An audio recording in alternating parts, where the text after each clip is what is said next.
Hi, we are finishing up this round of Family Read Aloud tonight. We're reading Here in the Real World by Sarah Pennypacker, published by Balzer and Bray. And we are finishing up tonight. There's a few chapters left. So we're gonna see how it ends. See how it's going. Remember Ware made the garden, moved all the papaya plants to his backyard right after his parents bought their house. So Jolene could still have a garden. And Ashley helped him. And so we're going to see what's happening now. Okay? Chapter 75. Jolene took the 3:45 bus to Ware's house every day after school, bringing along a garbage bag full of old fruit and vegetables from the Greek market, and took the 5:10 bus home. One day she stayed a little later than usual. They were inside drinking lemonade when Ware's mother came in from the living room. "I noticed there's a pile of garbage out back," was the first thing she said. Ware hurried to intercede. "We'll move it behind the shed or cover it." His mother gave him a puzzled look, then smiled at Jolene. "We'll start saving our scraps for your compost. I'll leave them in a can by the back door." "Your scraps? You'll give me your scraps?" Jolene asked, the way a normal person might ask, "Your gold? You'll give me your gold?" Then she had to say "thank you, ma'am" about a dozen times, until finally Ware went to the door and nodded meaningfully to the waiting garden. But his mother wasn't finished. "You know, people drop produce off at the food pantry. Sometimes it's past its prime and we have to throw it out. I'll bring it home from now on, add it to the pile." Jolene about fell on her knees, thanking her for that. "We should get back outside," Ware tried.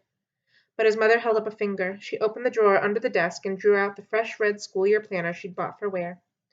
Each morning she'd left it by his backpack, and each morning he'd put it back in the drawer. He groaned. "Mom, she doesn't want—" His mother waved him off. She flipped open the planner in front of Jolene. "There's a calendar up front. We can mark planting dates, harvest dates, things like that. There's a section for notes, and see, here on the back, there's a spreadsheet.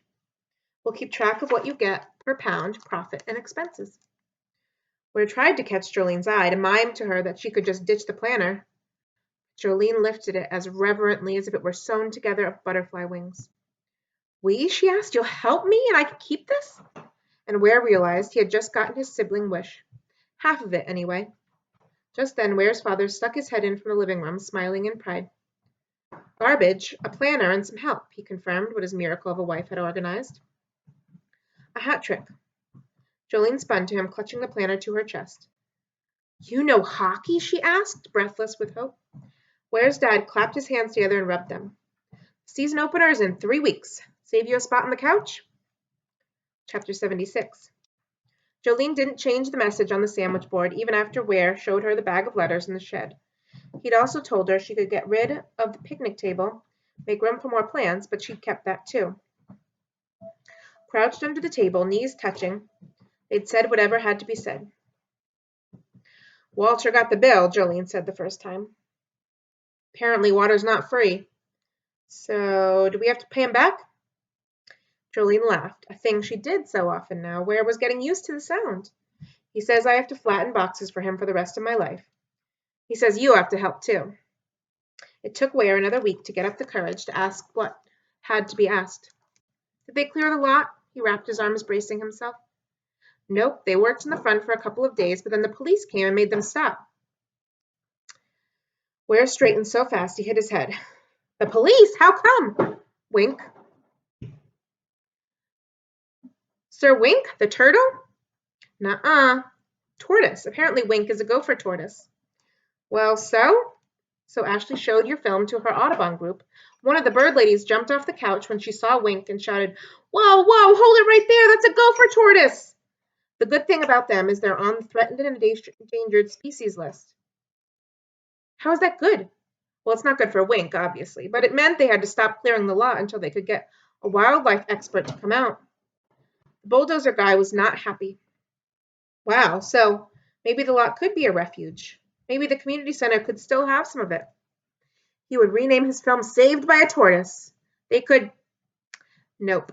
Still here in the real world, remember? It took a while to get someone there, these wildlife experts. Pretty busy, I guess. Anyway, they're going to relocate Wink next week." Then they'll have to find his burrow and protect that since hundreds of other species camp out and go for tortoise burrows too. That will take a while. It didn't save the lot, though. Eventually they'll clear it, but still. Uncle Si had been right. You never knew who would see your film or what would happen when they did. I heard about the lady recognizing Wink, Ware said when Ashley answered her phone. Any other things they mentioned about my film? They liked the bird parts best, of course, Ashley said. They loved the parakeets and the palms. But about my filming? More about that? No, sorry. Except Mrs. Watson said, that boy sure likes that girl's hands about a dozen times. They all laughed about that. Okay, never mind. Tell me about the lady who recognized Wink. All the details. Well, she's pretty old. I never saw her move like that before. She jumped right off the couch. We were all kind of worried about her. I mean, tell me what she said about me. Oh, she couldn't believe you were only 11. I'm 11 and a half. No, wait, 11 and 3/4. She kept saying, he's only 11? That young man is going somewhere. 11 and 3/4. Did she say where? Where was I going? Over the phone, Ware imagined Ashley recalling a list of exotic places. Morocco, Hong Kong, Calcutta. Somehow the twirling sounded as if she was recalling a long list of exotic places. Morocco, Hong Kong, Calcutta. Because kids like him turned into grown-up filmmakers like his uncle. No, she said, just somewhere. That young man is going somewhere, and he's only 11, she kept saying. Ware sighed. And 3/4. Then he gave Ashley his number. Call me if you remember anything else, the Audubon lady said. You can call me anytime. I think I remembered everything already. Just in case, he said, anytime. Chapter 77. 2 months later, on a Sunday afternoon, when his whole family had gathered for Big Deal's birthday, Ashley did call. The Cranes are on their way. She was so excited she didn't even turn it into a question. Let's watch from the lot. Yes. He ran to the living room. Come to the lot at 7. I have a surprise, he told everyone. I'll bring my camera, his uncle said. Big Deal winked. Will the little skulker be there? Unbelievable, his own grandmother. I'm going to get her now, he called, and then he took off on his bike. He pulled up in front of the grotto bar, panting. He could really use the usual, maybe a double, but he headed straight up the stairs to Jolene's apartment and banged on the door. Catching his breath on the landing, he looked down over the lot. The moat was only half full now and suspiciously green, but it glinted in a contented manner. On Friday, Jolene had told him the wildlife people had finished protecting Wink's burrow. The bulldozers were coming back Monday to finish. Monday, tomorrow. Tomorrow they'd smash the walls, spill the water, scrape the land to bone. The thought made his chest hurt. He was grateful when he heard steps shuffling to the door. The woman who opened it had the yellowest hair he'd ever seen. It sprang out of her head like a crown. The center was black. A bunch of answers fell into place, none of them good. He remembered the worried look on Walter's face as he scanned the booths and how he'd sent Jolene away. The things Jolene had said about her aunt. He remembered how her face had hardened when he joked about Sunflower's name, and about how maybe she'd been drunk. Ware felt his face redden. How mean he must have sounded. How much wanton offense he had given. Jolene came sliding into the hall. She dashed past Ware onto the landing into the neon light flashing from the endlessly thirsty flamingo. I'm sorry, Ware whispered. I know, she sighed. Me too. Chapter 78. They looked like saints coming up the drawbridge, Ware voice-overed as he filmed. It wasn't his imagination either. The visitors all did look like saints. First, because a camera lens reveals how special people are, even people who appear ordinary. Also, because the streetlight above made halos around their heads. Ware had scooped a case of light sticks from his father's truck. So the drawbridge glowed like a runway, lighting people mysteriously from below, too. Ashley arrived first with her father and 8 Audubon ladies. Ware filmed her helping the oldest one settle onto the pew as gently as if the woman were a fragile bird she was tucking into a nest. He put down the camera and went over and introduced himself. I'm almost 12, he told the couch jumper. Practically 12. Next up came his family. His parents guided Big Deal by the elbows, although she kept batting their hands away. Uncle Si followed, arms outspread to catch her if she fell. Besides the streetlight halos and the light sticks, they all seemed to be glowing from inside, too. Ware's mother paused in front of the Audubon ladies as she squeezed by them on the pew. Did you see the film? My son made that film. My son, Ware. I'm his mother, she said to each. The first time Ware heard it, he about fell into the moat. After he heard it the second time, he trained his camera on her to preserve the extraordinary event in case she said it again. But when she did say it a third time, he put the camera down. As it turned out, he didn't want anything between them when his mother's face lit up with pride. When she sat down beside Big Deal, he picked up the camera again and panned it over to Jolene. She had gone to say a final goodbye to her garden and found a ripe fruit. She twisted it off and bundled it in her sweatshirt like a baby. As she carried it up the drawbridge, she saw how special she was, too. How there wasn't another person like her. He stopped her as she passed him. You want to get your aunt? Jolene shook her head and pointed to the back driveway. Here comes my person. She laid the papaya baby on the rim of the baptistry and ran down to take a jug of juice from Mrs. Stavros and help her up the drawbridge. Ware fetched a stack of communion cups and doled them out. He lit candles for the holders on the pew and then filmed Mrs. Stavros passing her jug down the row, and the people filling the tiny cups as they introduced themselves. His stained glass window reflected the candles in little jewelly flickers. Ware hung his camera around his neck and joined Jolene at the other end of the pew. How come you never let me go to the Greek market with you? Jolene raised her eyes to the side fence. She's going to leave it to me when she goes back to Greece. Well, that's great, but why couldn't I go with you? Jolene looked over at Mrs. Stavros, refilling Uncle Si's cup. She hung her head. Because she's my saint. I was afraid I might lose her. You could lose her if I went over there? I'm her favorite person in the whole world. Nobody else likes me best. I was afraid if she met you, she might like you better. Ware sat a moment, searching for the words to tell her he would never have let that happen. Before he could find them, Ashley's phone buzzed. She looked down at it and then held up a hand. They just flew over Tuscaloosa Lake, she announced. They're just 10 minutes away. Just then, Walter came hustling across the lot, clutching a flashlight and a can of chip nuts. Ware turned the camera on. Through the lens, he looked like a saint, too, but then Walter looked like a saint all of the time. Walter gave Jolene a kiss on the head and patted Ware's shoulder. You've got yourself a story now, pal, he said. Ashley held up her hand again.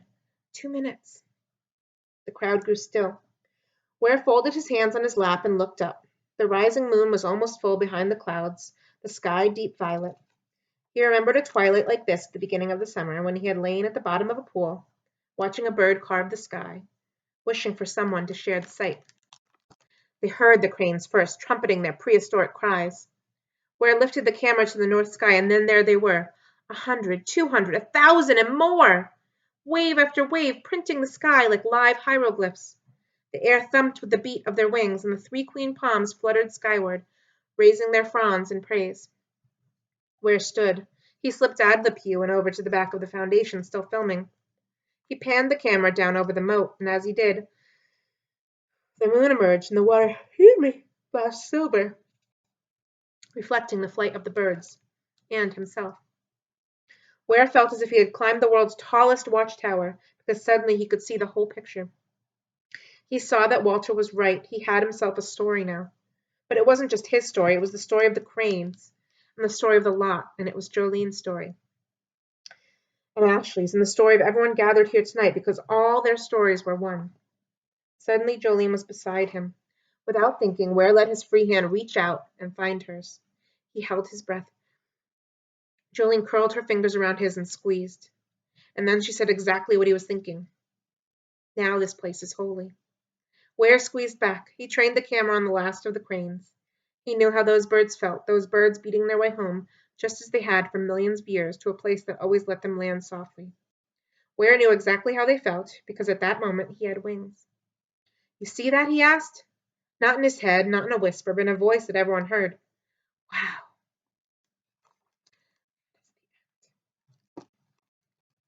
Up here in the real world.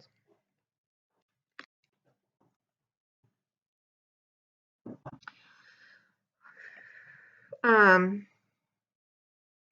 hope you enjoyed that reading that we did together. We are going to do one more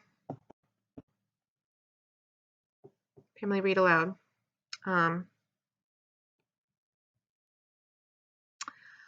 It's going to be, I'm going to do Jacqueline Woodson. I'm going to do her book, Harbor Me. We'll start that tomorrow. Here's one I have read. Very important book. I think it has a lot of important lessons in it, and I want to amplify her voice right now. So we will start that tomorrow at 6. Okay. Thanks for reading with me. Be well, stay safe, be kind. Okay.